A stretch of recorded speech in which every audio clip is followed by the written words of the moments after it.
우리에게 주신 말씀은 신약성경 요한복음 4장 43절에서 54절까지의 말씀입니다. 신약성경 149페이지에 있습니다.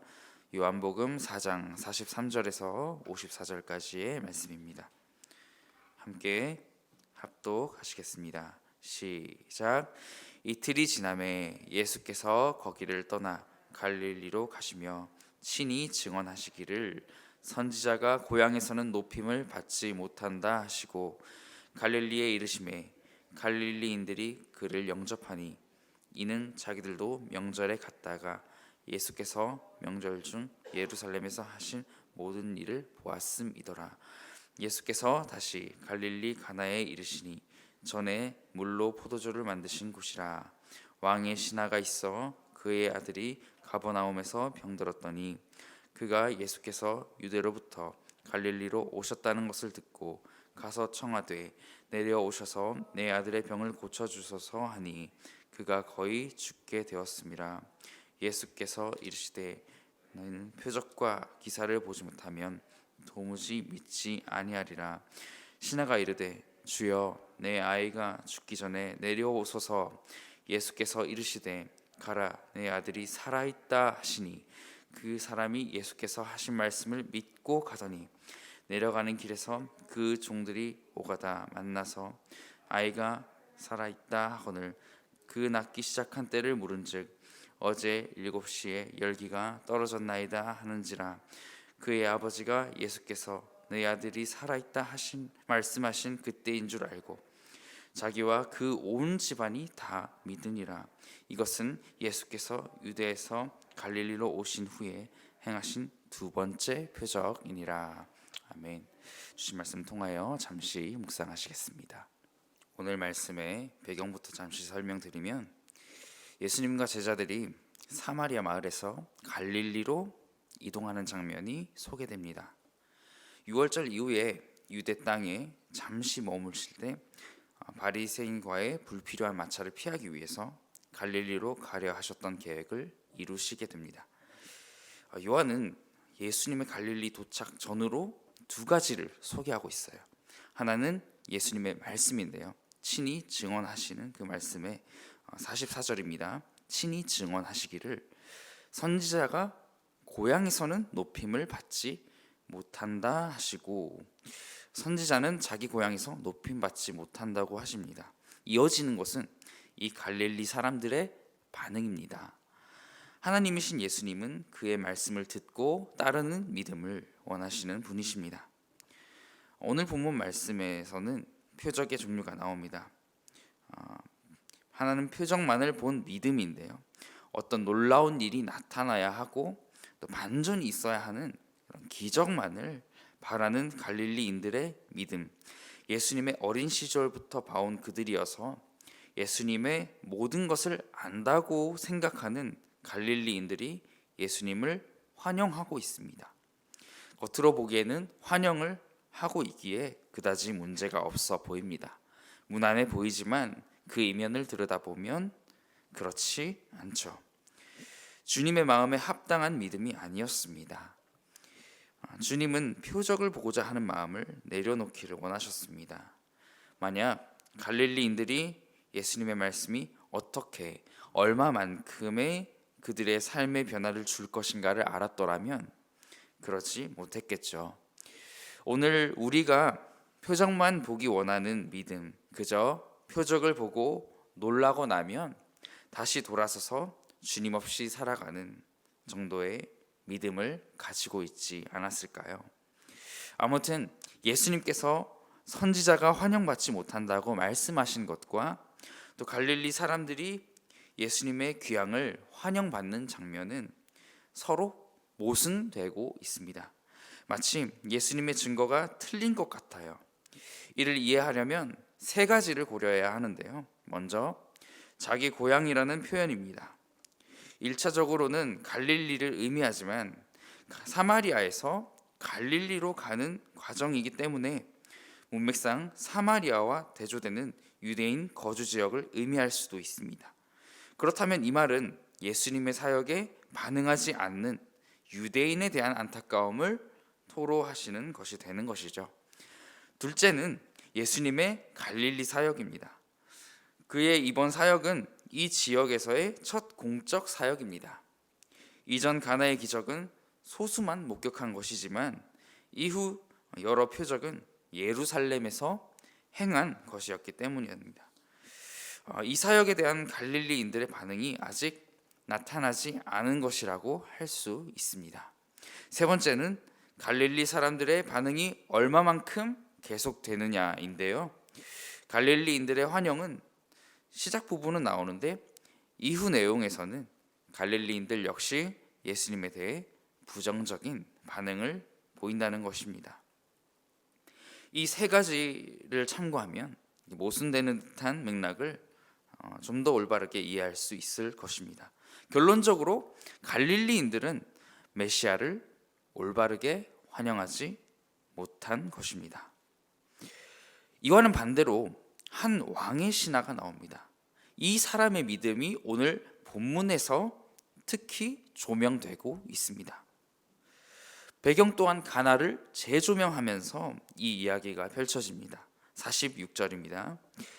예수께서 다시 갈릴리 가나에 이르시니 전에 물로 포도주를 만드신 곳이라 왕의 신하가 있어. 이 왕의 신하의 아들이 어디에서 병들었습니까? 가버나움에서 병들었더니, 그런데 한 가지 소식을 접하게 됩니다. 47절 이어서 읽겠습니다. 그가 예수께서 유대로부터 갈릴리로 오셨다는 것을 듣고 가서 청하되 내려오셔서 내 아들의 병을 고쳐주소서 하니 그가 거의 죽게 되었습니다. 자신의 아들이 죽을 병이 걸린 그 상황에서 왕의 신하는 첫 단계의 믿음을 보입니다. 어떤 믿음입니까? 예수님이 자신의 아들을 고치실 수 있다는 그런 믿음이에요. 지푸라기라도 잡는 심정으로 말했겠죠. 그때 예수님께서 그의 믿음을 확인하시고 시험하십니다. 너희는 48절이죠. 너희는 표적과 기사를 보지 못하면 도무지 믿지 아니하리라. 무슨 말씀이죠? 너도 우리 고향 사람들과 마찬가지 아니냐 하시는 듯 합니다. 왕의 신하는 이에 포기하지 않고 계속 이야기합니다. 내 아들이 죽기 전에 내려오소서. 예수님께서 그의 믿음을 지금 우리에게 보여주기를 원하셨던 것 같아요. 이 신하의 반응이 놀랍습니다. 50절을 읽어볼까요? 시작. 예수께서 이르시되 가라 내 아들이 살아있다 하시니 그 사람이 예수께서 하신 말씀을 믿고 가더니. 요즘 표현 같습니다. 믿고 보는 배우 누구, 믿고 듣는 가수 누구 하듯이 왕의 신하가 예수님의 말씀을 믿고 갔다고 기록되어 있어요. 정말 나에게 무슨 말씀을 하시는지 묵상할 때 이 믿고 가는 것이 정말 우리에게 필요한 믿음이 아닐까 생각합니다. 이것은 전진하는 믿음입니다. 우리가 찬송으로 고백했죠. 후퇴해서 뒷일을 생각하는 계획이 아니라 완전히 앞으로 나아가는 믿음입니다. 예수님이 오시지 않으면, 눈에 보이지 않으면 해결이 안 될 것 같은 내 문제가 비록 예수님이 우리 눈에 보이지 않아도 말씀만 하시면, 같은 요한복음 15장 7절 말씀에 너희가 내 안에 거하고 내 말이, 그러니까 주님의 말씀이 너희 안에, 우리 안에 거하면 무엇이든지 원하는 대로 구하라. 그리하면 무엇이죠? 이루리라. 아멘. 사랑하는 성도 여러분, 그리스도를 믿는 신앙으로 거듭나고 살아가며 그리고 성장하는 믿음은 주님이 나의 원하는 것을 들어주셔서 믿는 것이 먼저가 아닙니다. 주님이 우리를 사랑하신다, 이끌어 오셨다, 함께 하신다는 것을 믿기 때문에 원하는 대로 구하며 이룰 수 있다고 말씀하시는 것입니다. 주님은 우리가 원하는 것을 구하는 것보다 먼저 하나님의 나라를 구할 것을 말씀하시는 분이십니다. 오늘 왕의 신하는 어떤 믿음을 가졌습니까? 그리고 말씀에 비추어서 나는 어떠해야 합니까? 오늘 두 종류의 믿음이 각각 등장합니다. 하나는 표적에만 관심을 가진 믿음입니다. 마치 마술과도 같다는 거예요. 너무 놀랍다. 태어나서 처음 본다. 그 다음은 무엇이죠? 아무것도 없어요. 그러나 오늘 주목할 만한 믿음, 그 다음 믿음은 무엇입니까? 비록 눈에 보이지 않았습니다. 눈에 보이는 것은 절망이었습니다. 소중하게 길러온 자신의 사랑하는 아들이 곧 죽을 것만 같아요.